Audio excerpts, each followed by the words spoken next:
Oi, oi, oi, oi!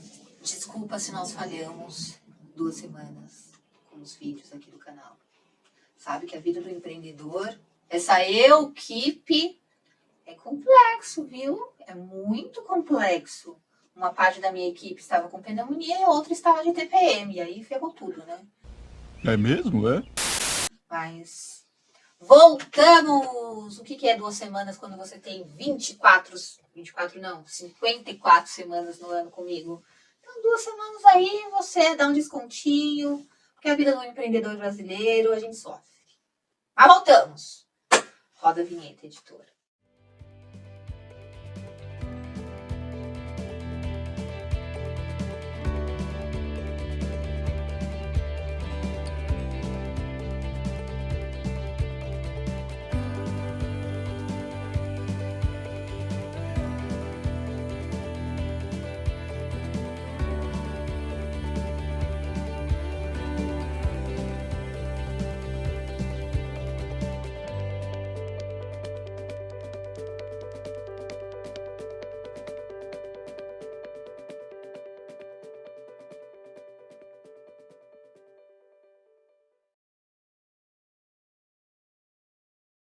Então, hoje eu preparei alguns questionamentos, um vídeo para responder alguns questionamentos que são muito frequentes, ou na clínica, ou nas entrevistas que eu tenho dado, tenho compartilhado informações para meios que não são da psicanálise, digamos assim.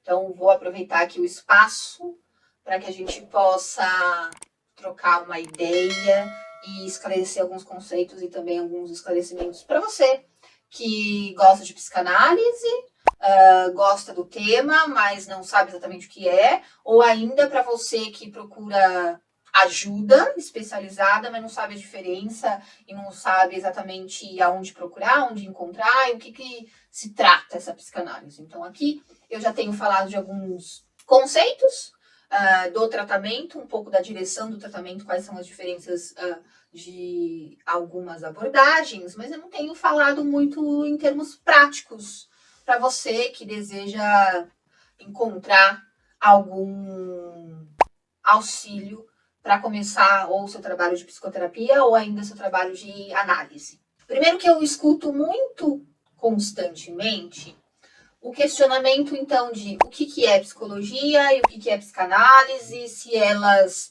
conversam ou se elas convergem, se elas conflitam, se uma coisa é diferente da outra ou não. Aqui eu já gravei um vídeo exemplificando que enquanto uma técnica, essa da psicanálise, faz retirar aquilo que já está dentro da pessoa, estão fazendo emergir. Se você não viu este vídeo ainda, corre na playlist do canal. A playlist chama-se Encontros com a Psicanálise, é um dos primeiros vídeos deste ano.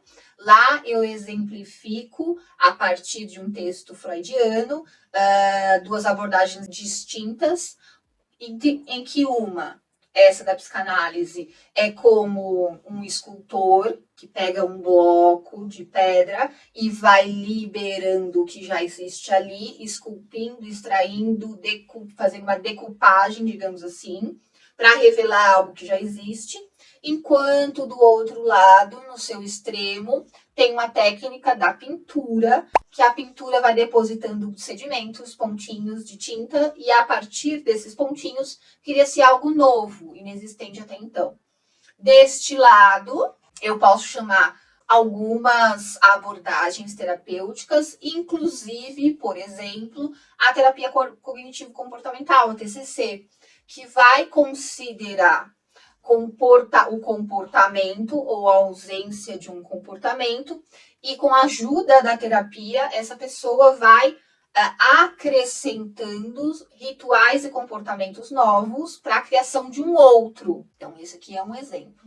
Do outro lado, temos a psicanálise, por exemplo, que vai considerar não o comportamento em si, mas sim a repetição, um conteúdo até então inconsciente, porque o homem é esse que tem sempre dois lados de uma mesma moeda. O homem não é senhor em sua própria casa, nos diz que Um lado de mim é o que eu conheço através da minha racionalidade, da minha consciência, enquanto do outro lado eu desconheço ou por completo ou eu desconfio de parte deste inconsciente, e para isso a psicanálise orienta como tratamento a escuta deste material até então desconhecido, mas que toda hora se faz ouvir através de não comportamentos, mas através de repetições.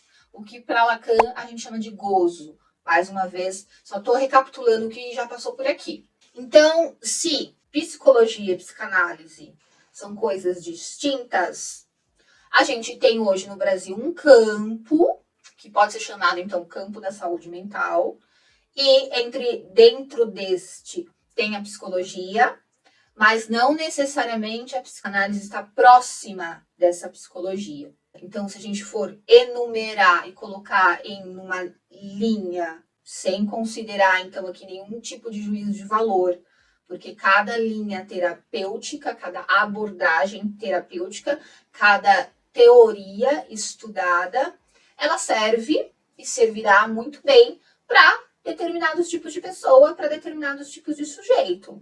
Se eu, enquanto psicanalista, acredito que cada um de nós tem a sua própria subjetividade, eu tenho que considerar que não existe uma completude e não existe o fato de uma só teoria, uma só abordagem terapêutica dará certo para todo mundo, para esse todo. Não, e tá tudo certo. Para alguns casos, para alguns sujeitos, para alguns tratamentos, para alguns diagnósticos, a terapia cognitivo-comportamental e a psicologia em si darão muito resultado e tá tudo certo.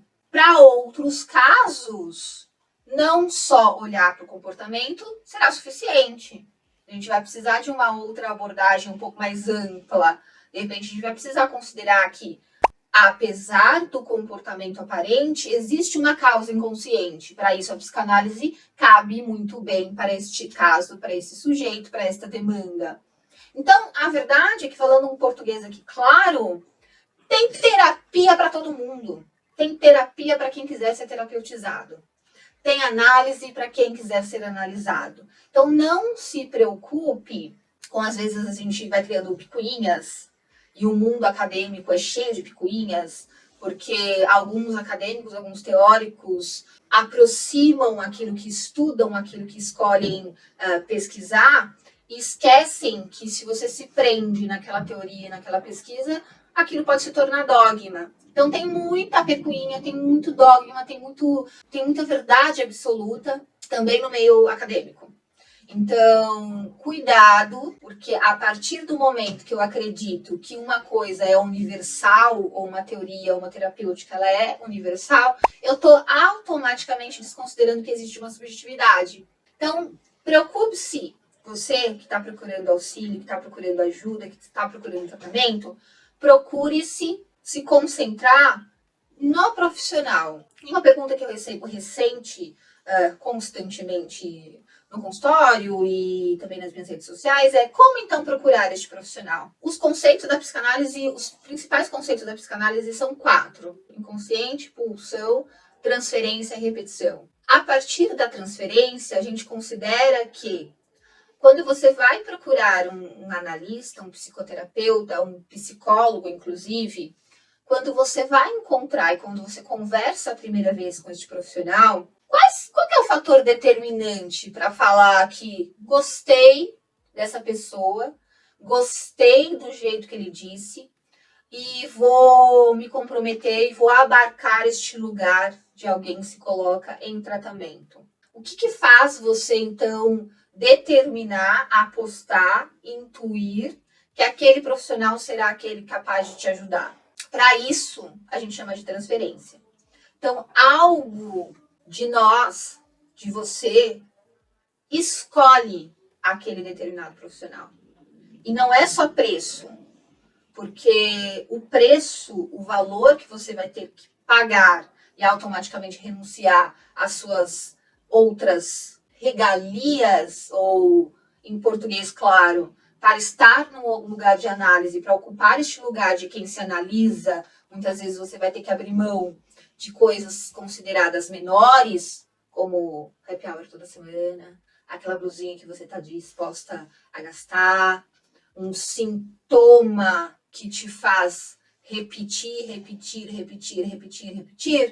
Então, se para toda renúncia, para toda escolha há uma renúncia, para ocupar o lugar de quem se analisa, você também tem que renunciar a uma série de coisas. Este valor de renúncia também é acordado entre você e esse profissional que você potencialmente escolhe.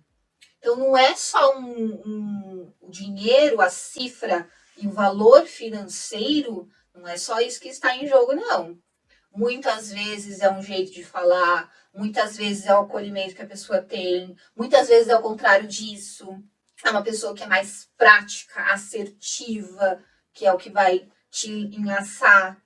Outras vezes é uma falta de horário, outras vezes é um atraso, outras vezes é uma pontualidade. Então, cada um vai ser enlaçado por um determinado afeto. E a gente nunca sabe exatamente qual é. Dificilmente, num primeiro momento, você consegue identificar, né, o porquê aquela determinada coisa fez com que você apostasse no início.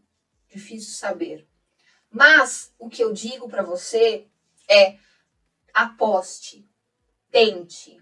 Não deu certo com uma, faça uma entrevista com outra, faz com outro, até conseguir chegar nesse enlaçamento que a gente vai chamar aqui popularmente de match. Você vai encontrar o match perfeito, desde que você esteja de fato desejado e desejante deste lugar de quem se analisa. Então, se para a psicanálise a gente vai ouvir deste inconsciente, tenha sempre em mão que a escolha pelo profissional também muitas vezes, ou quase sempre, é inconsciente. Eu espero que eu esteja esclarecendo um pouco das suas dúvidas.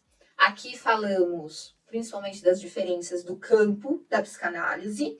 No próximo vídeo eu vou trazer então como se torna um profissional da psicanálise, como que o psicanalista se torna, o que faz dele, então, alguém que se autoriza a trabalhar com a clínica, por exemplo, até para a gente pensar um pouquinho nessas diferenças no campo da saúde mental e como você pode procurar um profissional se é que você precisa de ajuda, se é que você está procurando auxílio. Eu deixo aqui para você, no card, alguns vídeos que eu já venho feito, também para falar um pouco do conteúdo, para também falar um pouco do que acontece na clínica. Então, curte, compartilha, comenta e nós nos vemos no próximo vídeo, então.